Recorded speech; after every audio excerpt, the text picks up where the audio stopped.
Saan pwede mag-apply ng trabaho yung katulad sa'yo? Janitor. Hindi, alkansya. Ay nako, mahirap magtrabaho dito sa Maynila. Grabe dito. Mas mabuti pa nga sa probinsya. Pwede ka magtanim. Ano ba to? Ito, maguguhin ba? Kabayo na dito. Ada ikot ko. Bayad. Puro pera. Walang mangyayari sa'yo dito. Mapapahama ka lang. Kaya kung ako sa'yo, bumalik ka na lang sa probinsya. Ano ka ba talaga? Guidance counselor. Hindi ko rin alam eh. At saka paano mo naman sabing probinsyana ako? Hindi ka probinsyana, probinsyano. Kapapastos to ah. Porque Chinese ka?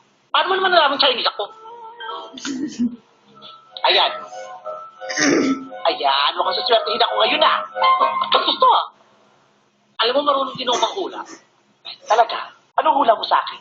Makukulong ka. Ababastos to ah. Ababastos ka rin. Pura ka ng bastos. Bastos ka. Bastos ka. O parang bastos. Bastos ka. O ikaw bastos. O dapat yung may grip yan. O bastos ka. O kita mo, bastos. Bastos tayong dalawa. Sige, bastos tayong dalawa. Bastos tayong lahat.